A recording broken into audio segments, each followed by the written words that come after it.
Nos 5 jeunes qui sont ici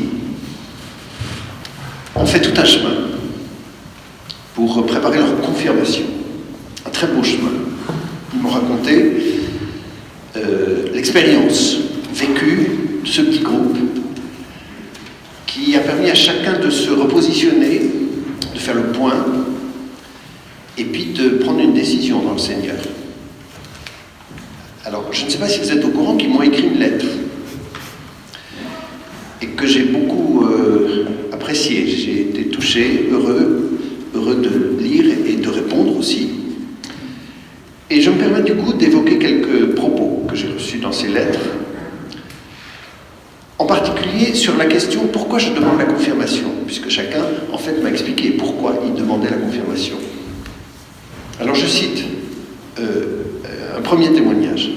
Je demande la confirmation pour recevoir l'Esprit Saint, pour faire les bons choix dans ma vie de chrétien et pour être témoin de ma foi. Vous voyez, je relève ici donc 3 fondamentaux de pourquoi ces 5 jeunes demandent la confirmation. Premièrement, pour recevoir l'Esprit Saint. Et de fait, c'est l'amour qui habite le cœur de Dieu et qui vient dans le cœur de l'homme. Vous voyez, c'est très très beau ce que nous vivons, que nous ne voyons pas, parce que c'est invisible, et que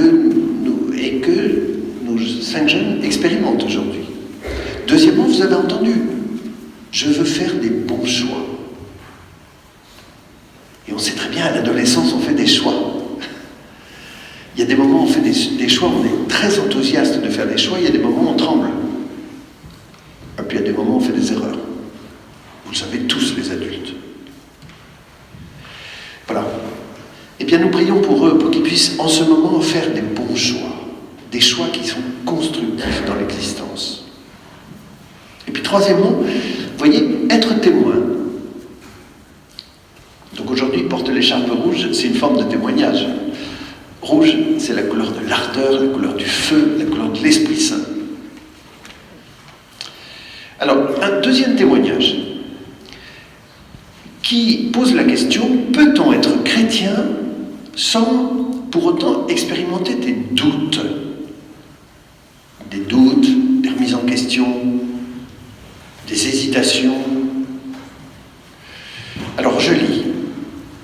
Jésus est pour moi un réconfort dans les moments de doute ou de peine, où je puise en lui la force nécessaire pour continuer mon cheminement. Alors on en a parlé quand on s'est rencontrés, que vous êtes venus à Soissons, chers jeunes. De tes doutes, tu vas apprendre à réfléchir et à construire ta relation avec Jésus.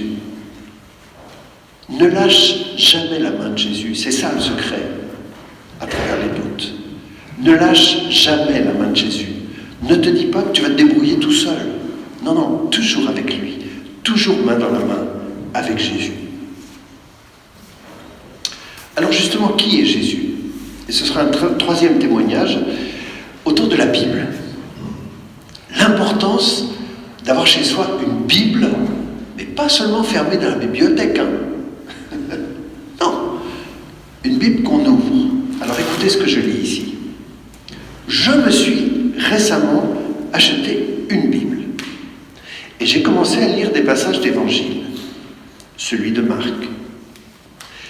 Dès que j'ai commencé à lire, je suis devenu émerveillé par tous les miracles qu'il a pu faire, comme lorsqu'il a soigné un lépreux. Comme c'est beau, non seulement d'ouvrir la Bible, mais d'ouvrir le cœur pour lire la Bible. C'est tout ça l'enjeu. Et qui est une sorte de cœur à cœur ou d'esprit à esprit entre ce que je cherche et ce que la parole de Dieu a à me dire. Je vous signale, un père de l'Église des premiers siècles, Saint Jérôme, affirme « Ignorer les Écritures, c'est ignorer le Christ ». Je répète, ignorer les Écritures, c'est ignorer le Christ. Et nous devons recourir à ouvrir l'Évangile, ouvrir la Bible, communiquer ainsi avec cette parole qui parle à notre cœur et notre esprit. Quatrième témoignage, ce sera le dernier, autour des moqueries. Et vous savez très bien, au collège, c'est pas facile. Il y a des moqueries. Des fois, c'est les camarades. Parfois, malheureusement, ça peut être aussi les profs, des fois. Voilà. Quel chrétien au collège ou au lycée n'est pas confronté aux moqueries? Je lis. Il m'arrive quelquefois de trouver la vie de lycéen très fatigante, surtout très compliquée face à des critiques et des moqueries. Voilà, c'est pas facile. Merci de ton courage. Et je pense que nous, adultes ici, nous mesurons le courage pour de jeunes chrétiens adolescents, voilà, d'oser exister comme disciples de Jésus-Christ. Voilà, c'est vraiment une question de courage. Eh bien, je t'affirme une chose, je vous l'ai dit quand on s'est rencontrés, et je suis content de le partager avec les adultes, une conviction du catéchisme de l'Église catholique qui affirme la chose suivante, écoutez bien. La confirmation, donc le sacrement de la confirmation, donne la force de ne pas avoir honte de la croix du Christ. La force de ne pas avoir honte de la croix du Christ.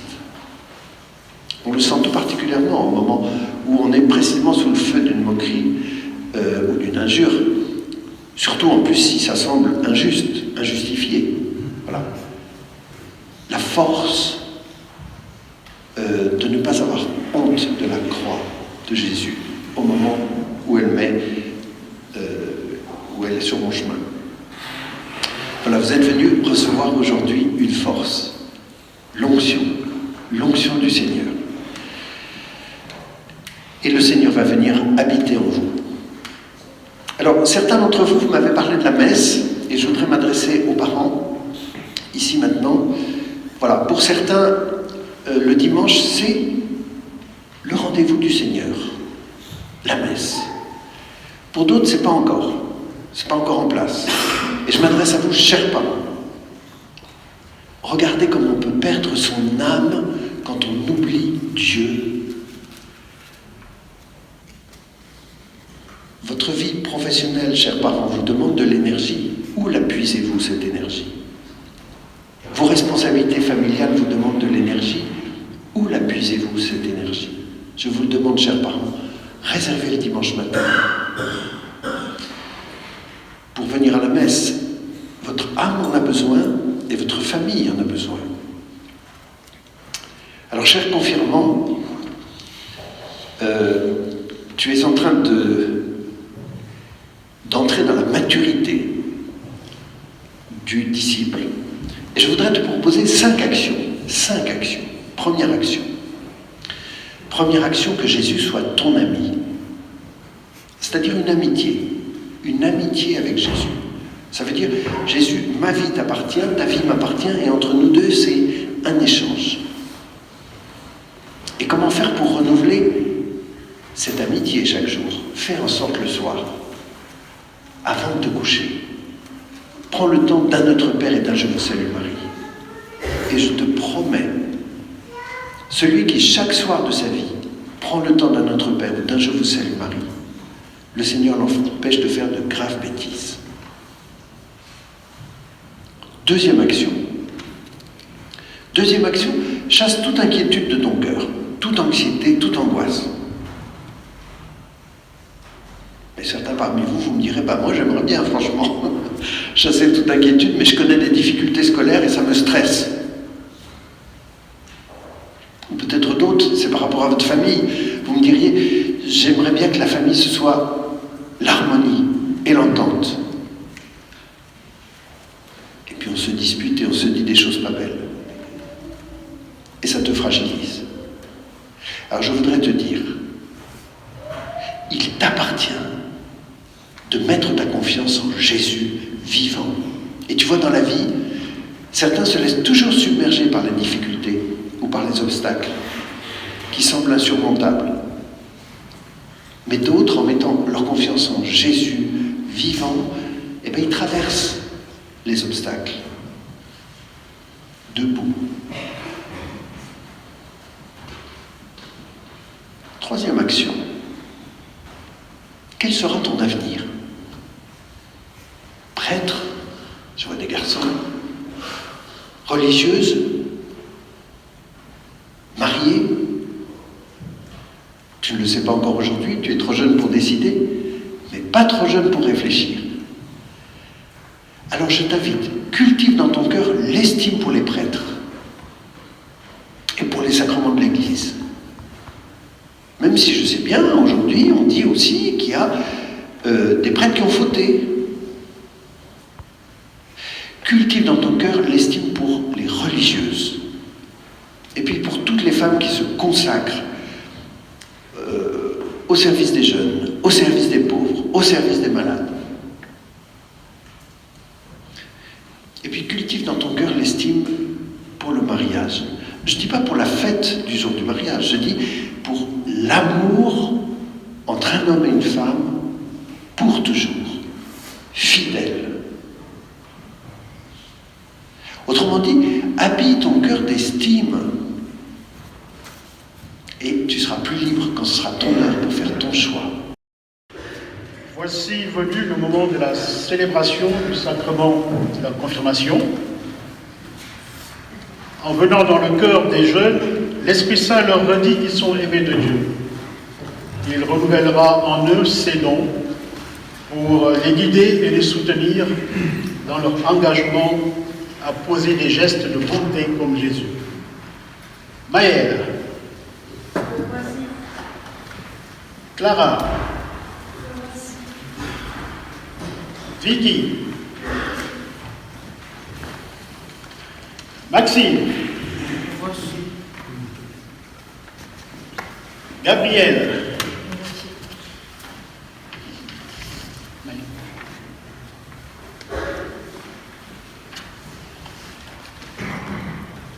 Monseigneur, en votre présence, nous voulons remercier nos parents qui nous ont présentés au baptême et qui nous ont éduqués dans la foi.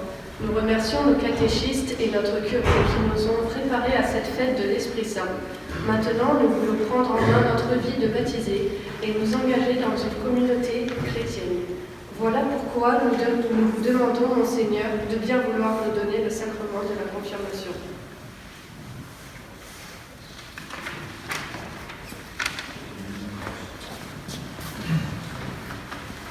Merci de ta demande, au nom de vous cinq. Je suis très heureux de pouvoir accueillir votre demande et vous donner aujourd'hui le sacrement de confirmation.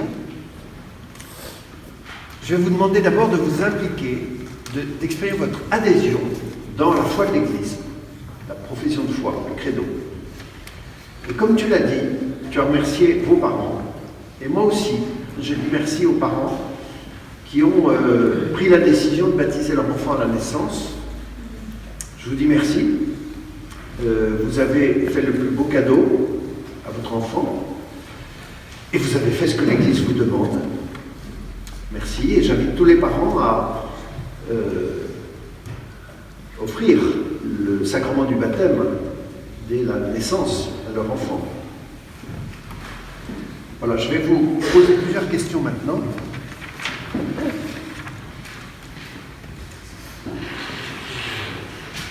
Tout d'abord, en vous demandant votre implication pour un combat contre le mal, c'est-à-dire le mal dans votre vie et le péché dans votre vie, et puis le mal dans la société et l'injustice de notre société. Vous répondrez, oui, nous le voulons. Pour suivre Jésus et vivre selon l'Évangile, voulez-vous lutter contre le mal et contre tout ce qui conduit au péché? Voilà, on va le dire un peu plus fort là, on commence. Voulez-vous lutter contre le mal et contre tout ce qui conduit au péché? Oui. Merci les garçons, vous avez un peu. Maintenant, je vous demande votre implication, votre adhésion à la foi de l'Église, le credo. Vous répondrez, oui, nous croyons. Croyez-vous en Dieu, le Père Tout-Puissant, Créateur du ciel et de la terre? Oui, nous croyons. Merci les garçons. J'ai encore monté d'un cran. Croyez-vous en Jésus-Christ, son Fils unique, notre Seigneur, qui est né de la Vierge Marie, a souffert la passion, a été enseveli, est ressuscité d'entre les morts et qui est assis à la droite du Père? Oui, nous croyons. Croyez-vous en l'Esprit Saint, que les apôtres ont reçu le jour de la Pentecôte et qui vous est donné aujourd'hui? Oui, nous croyons. Merci. Maintenant, je vais m'adresser aux parrains, marraines, qui ont été appelés pour cette mission aujourd'hui, ainsi qu'aux parents, et puis tous les membres de l'Assemblée qui sont prêts à faire la proclamation de la foi. Je vous invite à vous lever.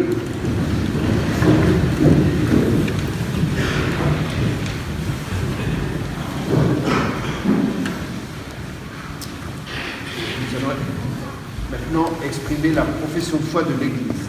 Tous ensemble, je crois en Dieu, le Père Tout-Puissant, Créateur du ciel et de la terre, et en Jésus-Christ, son Fils unique, notre Seigneur, qui a été conçu du Saint-Esprit, est né de la Vierge Marie, a souffert sous Ponce Pilate, a été crucifié, est mort et a été enseveli, est descendu aux enfers, le troisième jour est ressuscité des morts, est monté aux cieux, est assis à la droite de Dieu, le Père Tout-Puissant, d'où il viendra juger les vivants et les morts.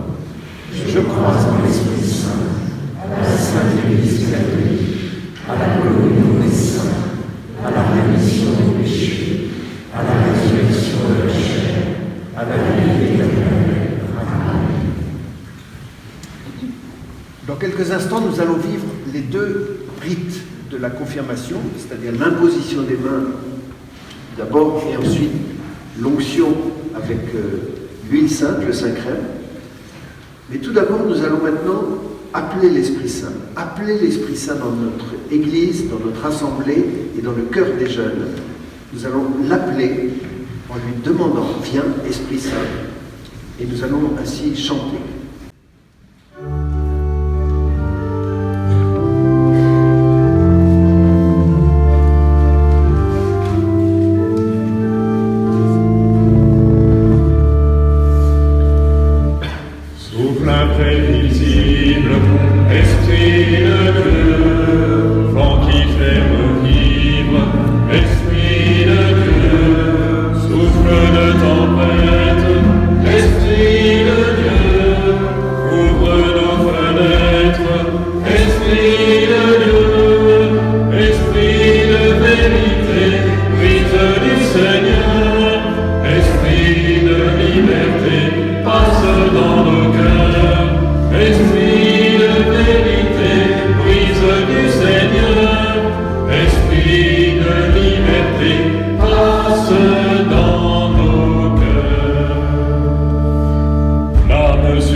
Ce premier geste va être essentiellement en silence. L'imposition des mains, c'est un geste d'intériorisation pour accueillir l'Esprit Saint à l'intérieur de notre personnalité, de notre cœur. Voilà, je t'invite maintenant à fermer les yeux. Voilà, tu peux fermer les yeux et ouvrir ton cœur.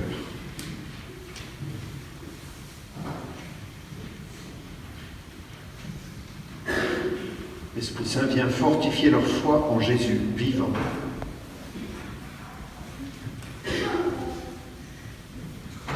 L'Esprit Saint donne leur la joie de se nourrir de l'Évangile. Donne-leur aussi le courage de choisir ce qui est bien et de rejeter ce qui est mal.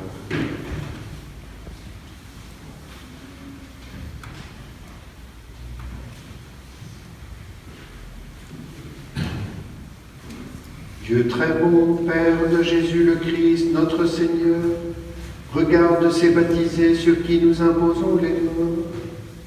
Par le baptême, tu les as libérés du péché, tu les as fait renaître de l'eau et de l'Esprit. Comme tu l'as promis, répands maintenant sur eux ton Esprit Saint. Donne-leur en plénitude l'Esprit Saint qui reposait sur ton Fils Jésus, esprit de sagesse et d'intelligence, esprit de conseil et de force, esprit de connaissance et d'affection filiale, remplis-les de l'esprit d'adoration. Par Jésus-Christ notre Sauveur qui est vivant pour les siècles des siècles. Amen.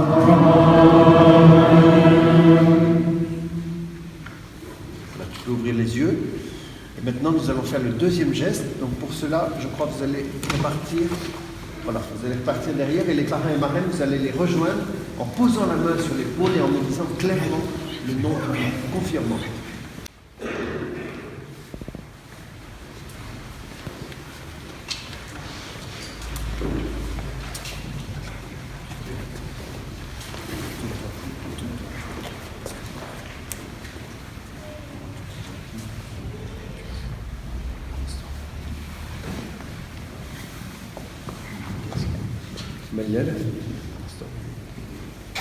Maëlle, sois marqué de l'Esprit Saint, le don de Dieu.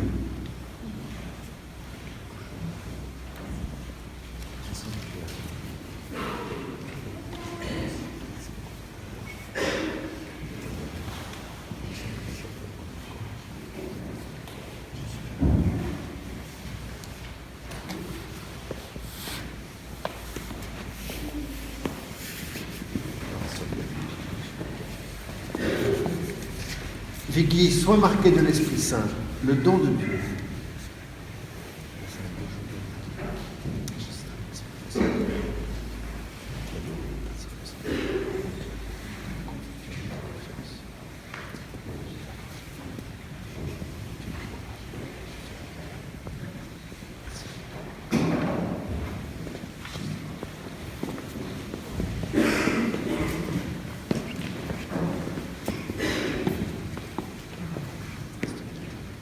Clara, sois marquée de l'Esprit Saint, le don de Dieu.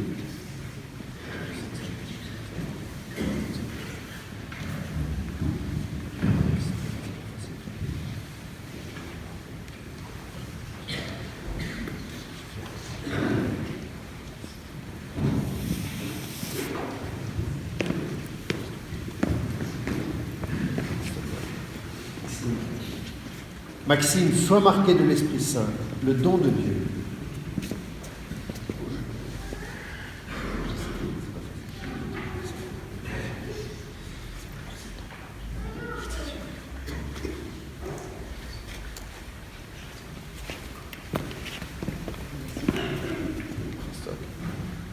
Gabriel, sois marqué de l'Esprit Saint, le don de Dieu.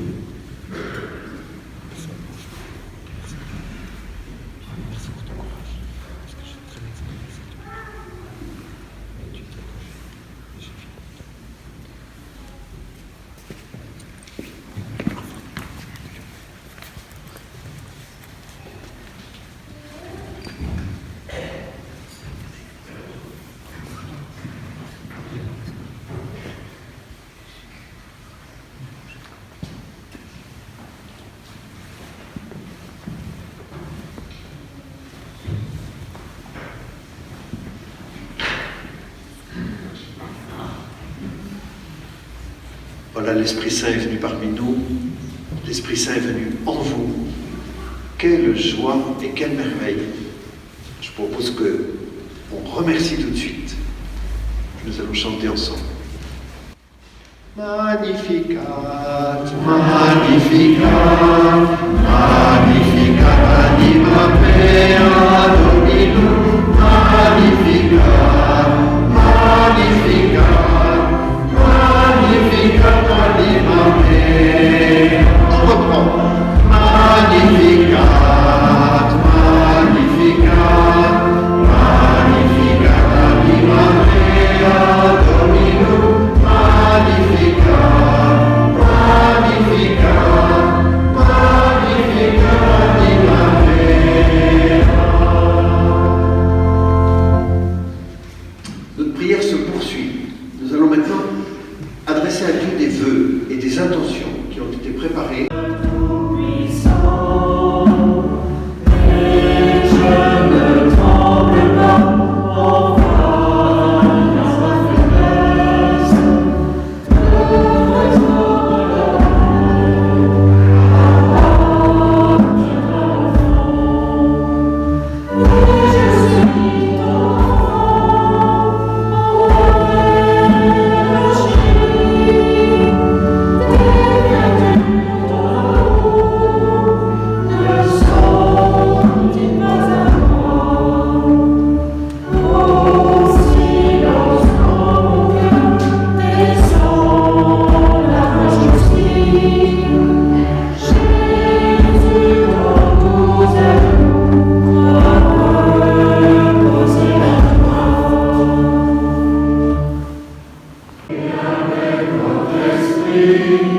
Que Dieu le Père Tout-Puissant vous bénisse. Il vous a fait renaître de l'eau et de l'Esprit Saint.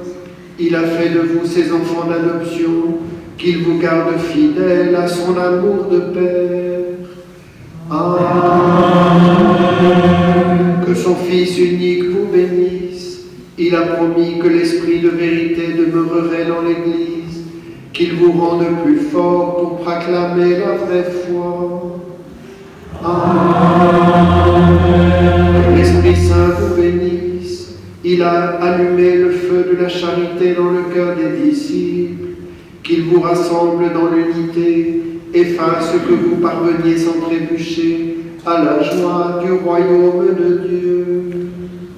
Amen.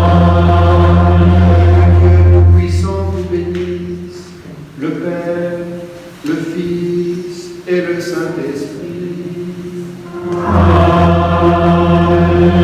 Allez dans la paix du Christ. Nous rendons grâce à Dieu.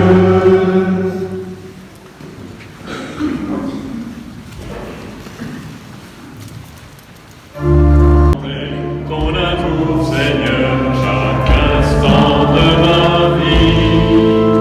Danser pour toi en chantant ma joie et glorifier ton nom.